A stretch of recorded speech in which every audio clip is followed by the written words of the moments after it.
¿Cómo se encuentran, estudiantes? Espero que de la mejor manera. Bienvenidos a esta cátedra universitaria de las asignaturas de Política Educativa, Sistema Educativo Mexicano, Legislación Educativa, Aspectos Legales de la Educación, entre otras afines. Vamos a ver ahora lo que es el artículo tercero, pero no de la Constitución actual o no de la reforma actual. La última reforma que tenemos actualmente, ya como lo hemos visto en otros videos, en otras clases, es la del 2019. Vamos a ver el artículo original de 1917 en esa constitución política ya de hace más de un siglo promulgada, que pues dio muchísimas libertades. En su momento esa constitución fue considerada ejemplo por su gran contenido social. Era el pacto social de la lucha armada de las diversas facciones de la Revolución Mexicana o de la guerra, parte de la final de la guerra civil. Y pues bueno, la educación, el trabajo, la tierra, los recursos naturales fueron temas principales en esos debates en el Congreso Constituyente de Querétaro desde finales del 16 hasta 1917. Veremos sus antecedentes inmediatos, así como la primera reforma que se llevó a la primera modificación. Actualmente, pues el artículo tercero sabemos que ha tenido un sinfín de modificaciones de reforma durante todo el siglo XX, lo que llevamos del siglo XXI, con la última, repito, en 2019. Pero vamos a ver cómo había quedado originalmente, cómo se consolidó, cómo llegamos a ese artículo tercero. Había artículo educativo en la Constitución del 57, de 1857.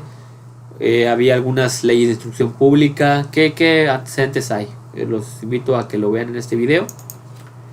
Contrario a lo que muchos pueden llegar a pensar, la Constitución Liberal de 1857, que luego derivó en la Guerra de 3 Años o en la Guerra de Reformas, sí tuvo un artículo educativo, y de hecho era el tercero. Así de breve era o fue el artículo tercero de esa gran constitución liberal. Sí, dice simplemente así, lo voy a leer porque es muy corto: la enseñanza es libre, la ley determinará qué profesiones necesitan título para su ejercicio y con qué requisitos se debe expedir. Ahí es expedir o expedir está con S, no se trata de un error ortográfico. En el texto de aquella época se escribía de esa manera, no se utilizaba la X. Estuve analizando el texto original, bueno, las copias, los escaneos en las páginas gubernamentales del orden jurídico nacional, y así venía de esa manera. Entonces es un artículo que había quedado muy vago, ya como explicaba en otro video de las etapas de la historia de educación en México. Prácticamente todo el siglo XIX fue de muchos proyectos, muchas ideas, pocas concreciones. Básicamente la enseñanza en el siglo XIX pues está dividida en educación lancasteriana y los primeros intentos de una instrucción pública elemental en la parte pues de la República Restaurada y del Porfiriato. Pero este artículo así había quedado de esta manera. Hubo algunas leyes de instrucción educativa o que hoy la conocemos como Ley General de Educación, ¿verdad? En aquel momento, bueno, desde el 61, con 1861, el propio Benito Juárez expide lo que es la Ley Orgánica de Instrucción Pública para el Distrito Federal y los territorios, basada en el laicismo, en la educación laica. Se eliminó el catecismo religioso, bueno, con esta lucha que se tuvo de parte de Benito Juárez con el clero.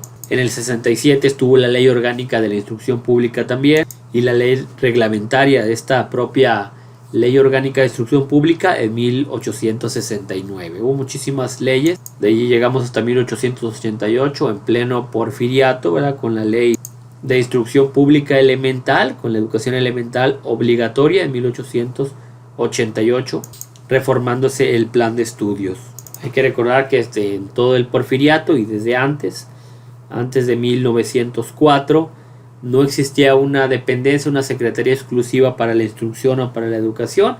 Estaba funcionar un ministerio o una dependencia, como le quiera llamar, o una secretaría de instrucción, de justicia e instrucción pública. Eso fue durante toda la parte, todo el porfiriato como tal. Sería hasta el octavo gabinete del general Porfirio Díaz, cuando por medio de Justo Sierra Méndez sería el primer secretario de Instrucción Pública y Bellas Artes, que duraría prácticamente pues toda la fase previa a la revolución, la parte de la revolución, la guerra civil, y no sería hasta 1921 cuando ya esta Secretaría de Instrucción Pública y Bellas Artes se convertiría por medio de Vasconcelos en el gobierno de Álvaro Obregón en la Secretaría de Educación Pública como la conocemos hoy en día. Después de esta breve introducción, los antecedentes de este artículo 3 en la Constitución del 57, ¿cómo llegamos a la Constitución del 17? ¿Verdad? 7 años después, muchos sitúan el final de la Revolución Mexicana en esta fecha. Yo difiero de los que lo mencionan así. Yo manejo otras fechas que no vienen al caso en este video, pero lo que sí fue que esta Constitución de 1917 pues generaría muchísimos acalorados debates en el Congreso Constituyente de Querétaro, finales de 1916, principios de 17, principalmente en el artículo 3, ¿sí? En el artículo 27 de la tierra, en el 123 de los trabajadores, son los que generarían más debate. Lo que sí sabemos es que esa Constitución trajo, al menos en la ley, pues el derecho a la educación como una de las banderas revolucionarias que poco se conoce o que poco se difunde. Siempre encontramos las banderas revolucionarias, la democracia de Madero, como se inicia, lemas, sufragio efectivo, no reelección, la publicación del libro La Asociación Presidencial, 1908, sí, la tierra para los campesinos, con Zapata principalmente como representante, derechos obreros, la justicia social por Francisco Villa. Pero el derecho a la educación siempre estuvo presente en todas las facciones revolucionarias, también en los convencionistas, en los zapatistas, en los magonistas, en los obregonistas. En todas las facciones siempre iban acompañados de ideólogos, de profesores que se encargaban de pues estipular lo que se quería de educación o el derecho a la educación que tanto se añoraba, debido a que en el porfiriato pues la educación era elitista, era de carácter positivista, sí, pero para las clases altas y muy exclusiva prácticamente de lo que son el medio urbano.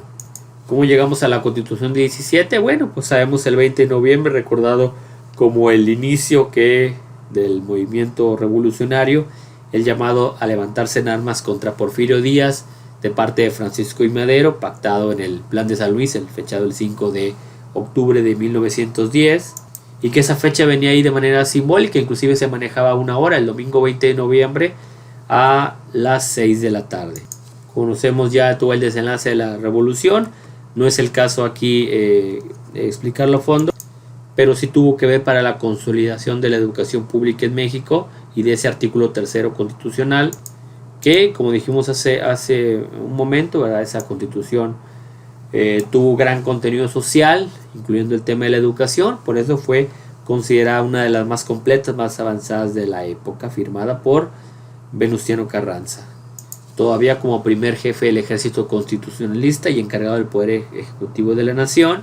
Sí, ya después, a partir del 1 de mayo, tomaría protesta como presidente ya constitucional, y bueno, ahora sí empezaría a entrar en vigor al menos en el marco legal, este artículo 3 que quedó de la siguiente manera.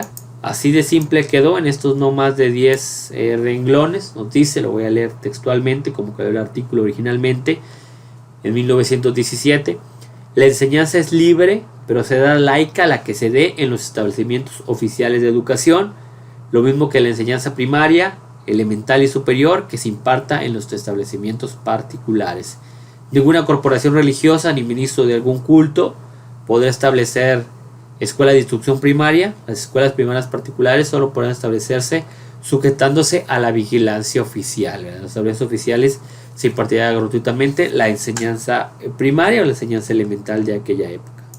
Obviamente, después de, en ese momento, 7 años de lucha armada, con la economía en crisis, el país en muchas regiones devastado por la revolución, por la guerra civil, pues era complicado llevar a cabo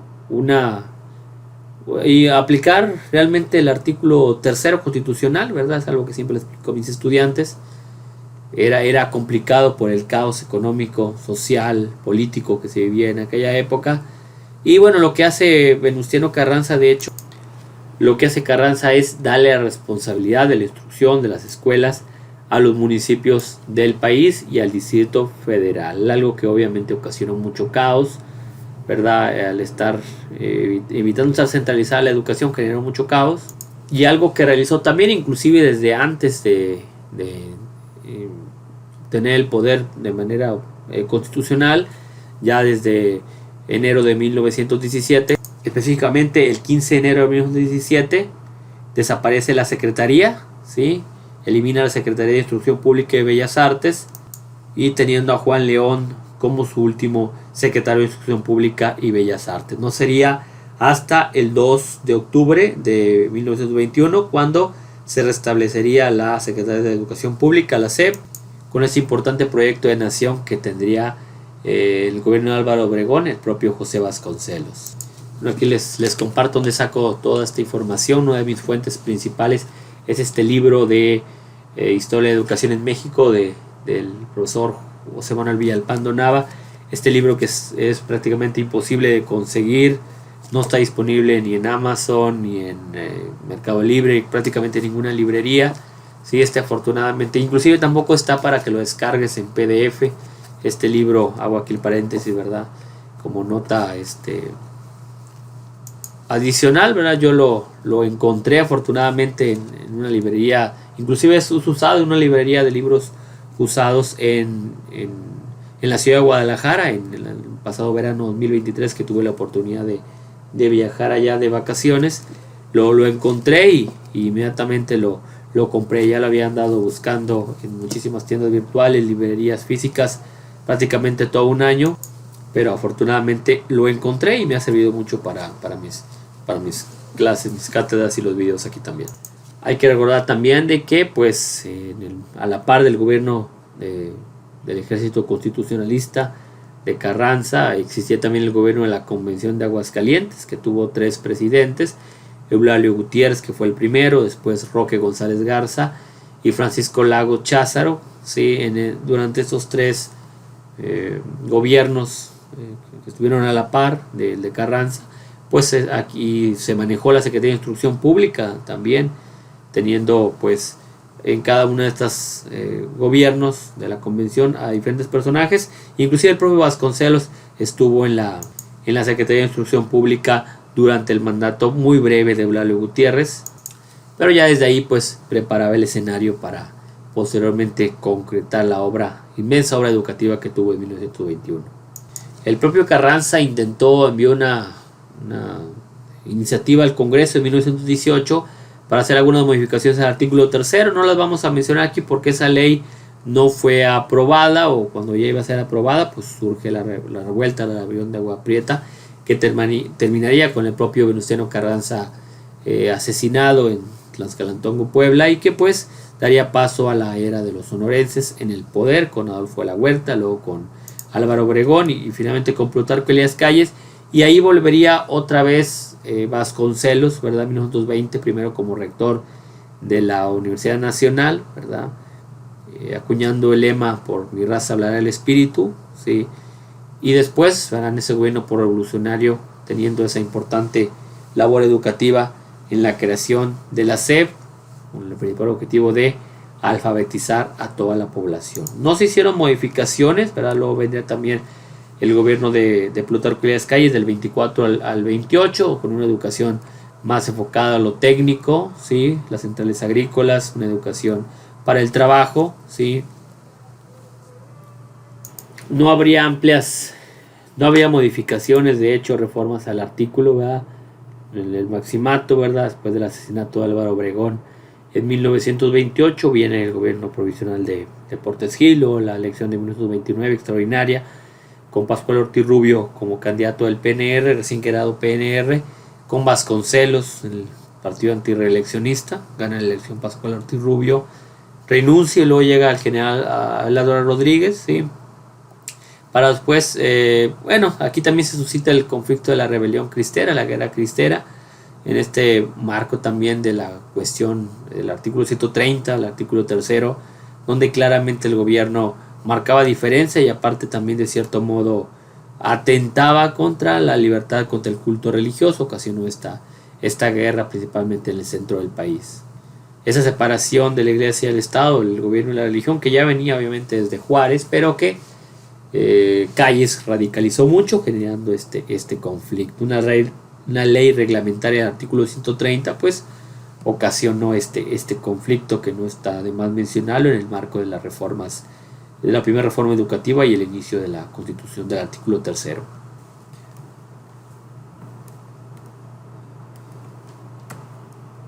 Llega a, bueno, también hay que recordar en 1930, ¿verdad? El intento de parte de Basols por introducir la educación sexual, ¿verdad? Ahora está en boca de todos la opción de libros de texto gratuitos de este nuevo plan de estudio de la nueva escuela mexicana. Pues bueno, esas reclamaciones pues están lejos de haber sido las únicas y ser un conflicto, una preocupación o una problemática muy nueva. Sabemos que ha habido muchos antecedentes desde la época de la educación socialista, ¿verdad? Y pues también después en los 60, en los 70 con algunas campañas de planificación familiar. Ahora sí llegamos a esa primera reforma, al artículo 3 de 1917, para agregarle el término de educación socialista.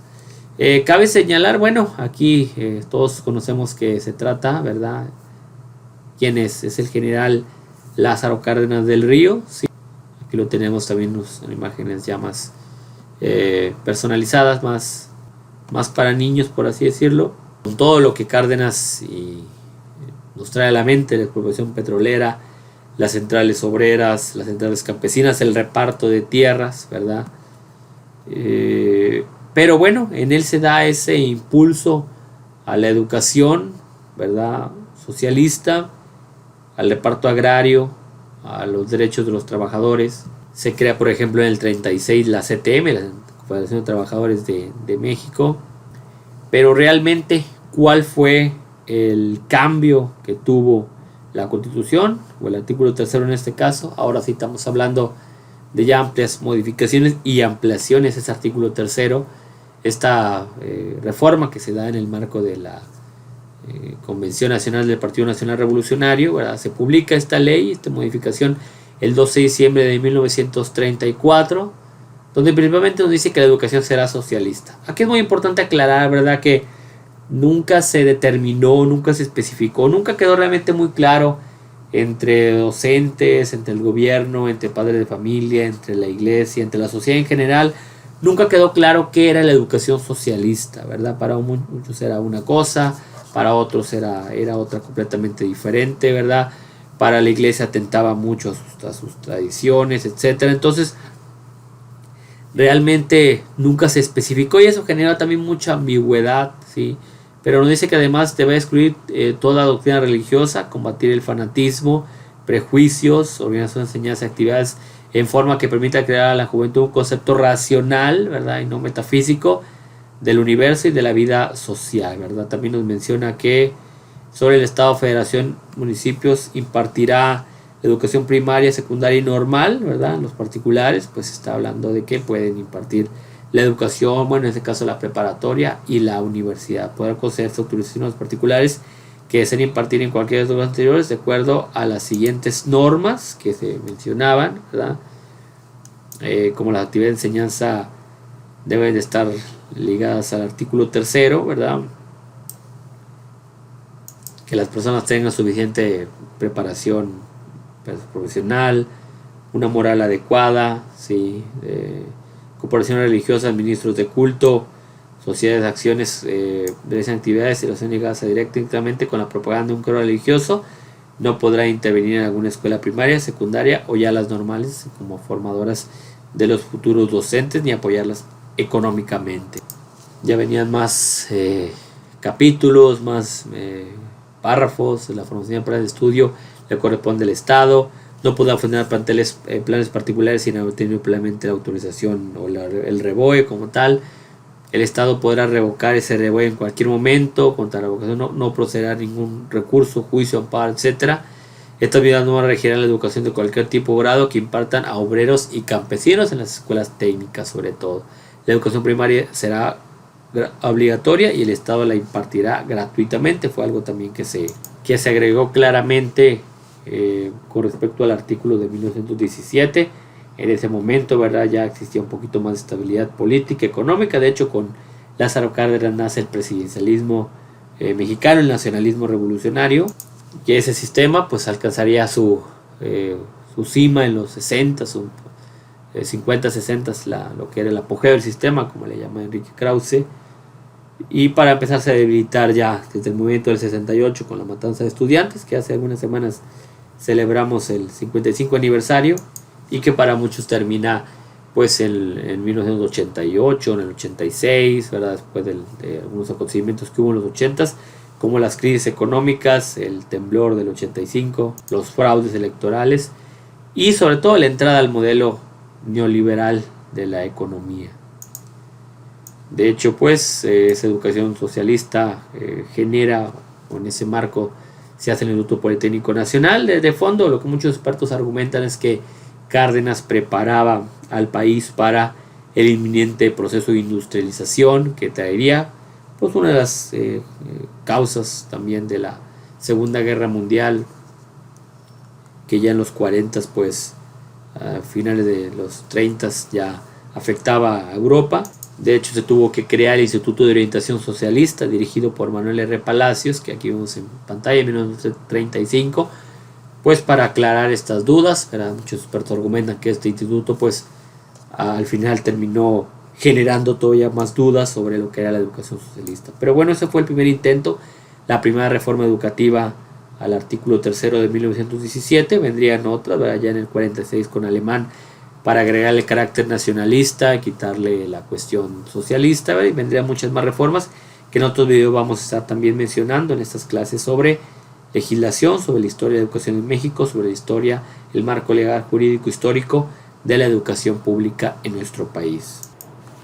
Bueno, pues ustedes ya me conocen, soy el maestro Jesús David Camarillo Rangel, soy maestro en educación superior, licenciado en educación secundaria, doctorante en innovación educativa. Espero les haya quedado claro este tema del artículo original, el artículo 3 constitucional de 1917 de la Carta Magna y su primera reforma, antecedentes y cómo se construyó, cómo se llegó a esa primera reforma de educación socialista. Aquí en medio de contacto para cualquier duda, cualquier asesoría de carácter privado. Que tengan un excelente día, nos encontramos en próximas cátedras.